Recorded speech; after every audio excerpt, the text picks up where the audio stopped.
전도자는 자신이 발딛고 살아가는 이 세상을 바라보며 인생의 의미와 목적을 잡고자 합니다. 그리고 이 전도자는 열심히 수고해서 나온 결과물들을 바라보며 삶의 의미를 찾고자 합니다. 자, 그런데 전도자는 바로 이 수고에 대하여 뭐라고 말을 합니까? 내가 해 아래에서 내가 한 모든 수고를 미워하였노니 이는 내 뒤를 이을 이에게 남겨주게 됨이라, 이렇게 말을 합니다. 열심히 일해서 수고의 결과물들을 남겨두었는데 이 수고의 결과물들이 나 자신에게 오지 않는다라는 겁니다. 다른 사람에게 간다라는 겁니다. 수고는 내가 했는데 그 열매는 수고하지 않은 자에게 넘어갑니다. 그 사람이 지혜자이든 우매자이든 똑같습니다. 어찌됐든 전도자는 이런 상황들로 인하여서 마음에 실망감이 많아 보입니다. 그래서 전도자는 이렇게 말을 합니다. 우리 22절, 23절 말씀 다시 한번만 읽어보겠습니다. 사람이 해 아래에서 행하는 모든 수고와 마음에 쓰는 것이 무슨 소득이 있으랴. 일평생에 근심하며 수고하는 것이 슬픔뿐이라. 그의 마음이 밤에도 쉬지 못하나니 이것도 헛되도다. 아멘. 호랑이는 죽어서 가죽을 남기고 사람은 죽어서 이름을 남긴다라는 속담이 있습니다. 이 속담 내용처럼 사람은 열심히 수고해서 무언가를 남기고 싶어 합니다. 그런데 사람들이 열심히 수고해서 그 이름을 남기고 또 어떤 업적을 남기고 유산을 남긴다 할지라도 이것들이 삶의 의미를 이해하는데, 삶의 목적을 찾는 데는 그렇게 썩 도움이 되지 못합니다. 만일 열심히 수고해서 무언가를 많이 남기는 경우를 고려해 본다면 재물이 많은 사람들이 유리할 겁니다. 특정한 영향력 있는 자리에 있는 자들에게 유리할 것입니다. 하지만 이런 수고의 결과물들이 전혀 의도치 않은 방향으로 흘러가거나 또 이 수고의 결과물들이 흔적도 없이 사라지기도 한다는 겁니다. 무엇보다도 이 수고의 결과물들을 일구어낸 당사자인 자신들이 죽어버리면 이 결과물들을 통해서 기대되는 만족도 기쁨도 가지지 못하는 겁니다. 우리 또한 이 전도자의 고민의 흔적을 따라서 우리 자신에게 질문을 해봐야 되겠습니다. 우리는 무엇을 위하여 그토록 열심히 수고하는가? 나의 이름을 남기기 위해서인가? 명예를 남기기 위해서인가? 그토록 수고하는가? 나의 유산을 남기기 위하여서 그토록 열심히 수고하는가? 자, 그런데 전도자에 따르면 이렇게 열심히 수고를 하며 결과물과 유산 등을 남겨도 기쁨과 만족이 없다라는 겁니다. 이렇게 열심히 수고함으로 인하여서 정작 중요한 것을 잃어버릴 수도 있습니다. 유산을 남겨둔다 할지라도 이 유산조차도 남겨진 자들을 위하여서 얼마나 유익하게 사용될지도 모릅니다. 오해하지 마십시오. 열심히 수고하는 것이 아무짝에도 쓸모없는 일이라는 게 아닙니다. 우리는 열심히 땀을 흘려서 미래에 대하여서 준비도 할 줄 알아야 됩니다. 그렇지만 우리 또한 나름대로 무언가를 남기기 위해서 열심히 수고한다 할지라도 우리가 기대하고 바라던 만족과 기쁨을 얻지 못한다라는 겁니다. 열심히 수고하고 남기는 것들로 인하여서 삶의 만족이 주어지지는 않는다라는 겁니다. 그렇다면 우리는 어떻게 해야 되겠습니까? 이 질문에 대한 답변을 24절부터 26절을 통해서 배울 수가 있습니다.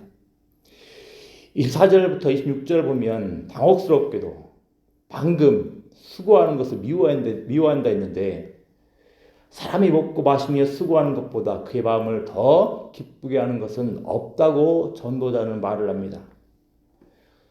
왜 이런 말을 하는 걸까요? 하지만 분명히 차이점이 있습니다. 18절부터 23절에서는 어떤 남김을 위한 이 세상의 수고를 말한다면, 그리고 내 자신이 수고하는 것을 말을 한다면, 반면에 24절부터 26절에서는 수고가 먹고 마시는 것과 함께합니다. 그리고 사람이 먹고 마시며 수고하는 것은 하나님의 선물이라고 이야기를 합니다. 하나님의 손에서 나오는 것이라고 이야기를 합니다. 사람이 먹고 마시며 수고하는 것은 하나님이 기뻐하시는 자에게 주시는 지혜와 지식, 또 희락과 관련된 선물이라고 이야기를 하는 겁니다. 이에 반하여서 하나님께서는 죄인에게 노고를 주신다고 합니다. 여기서의 노고는 앞서 살펴보았던 18절부터 23절에 언급된 하나님을 인정하지 않고 여호와를 경외하지 않고 열심히 수고하는 것과 연결됩니다. 당연하게도 21절에 나와 있는 내용처럼 죄인이 모아 쌓은 것은 하나님이 기뻐하시는 자에게 갈 것입니다. 우리는 이 사실을 통해서 중요한 또 인생의 교훈을 배웁니다. 기본적으로 사람의 인생은 하나님께서 주시는 선물입니다.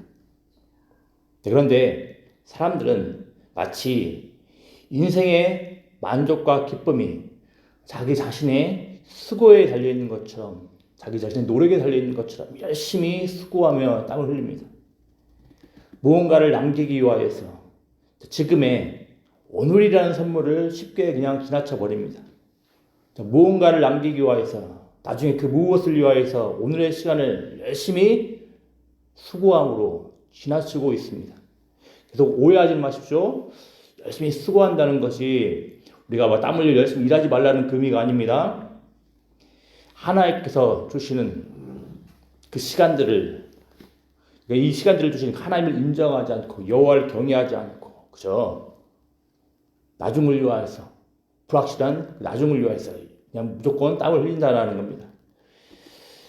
인생은, 삶은 특별히 오늘은 하나님께서 주신 은혜이며 선물입니다.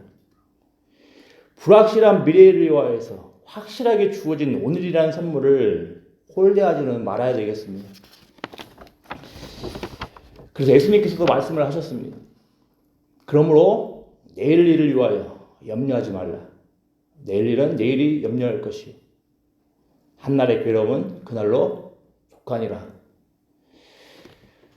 하나님께서 주신 오늘이라는 선물을 값지게 소중하게 사용을 해야 한다는 겁니다.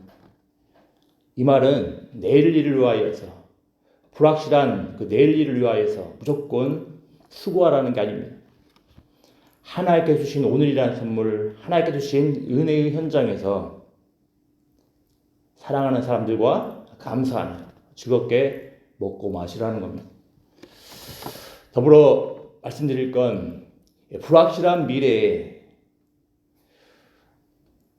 먼 훗날 미래에 예수님 믿겠다고 헌신하겠다고 생각하지 말고 오늘 현재 예수님을 믿고 하나님께서 주신 생명의 선물, 은혜를 오늘 누리는 것이 반드시 필요합니다. 그리고 오늘 현재 예수님을 따름으로 인하여서 예수님께 주시는 생명의 기쁨을 얻는 것이 중요한 겁니다.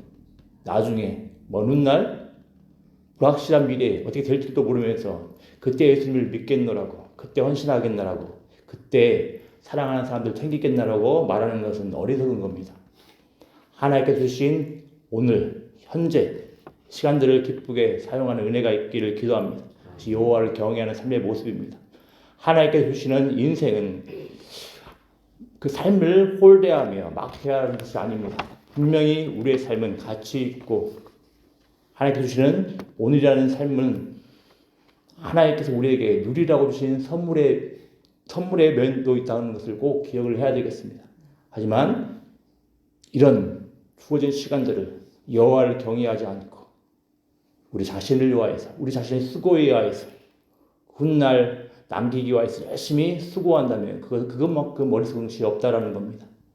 바라기는 하나님께서 오늘 현재 우리가 하나님이 주시는 기쁨을 누리기를 원하십니다. 그 기쁨을 누리는 복된 하루가 되기를 기도합니다. 기도하겠습니다.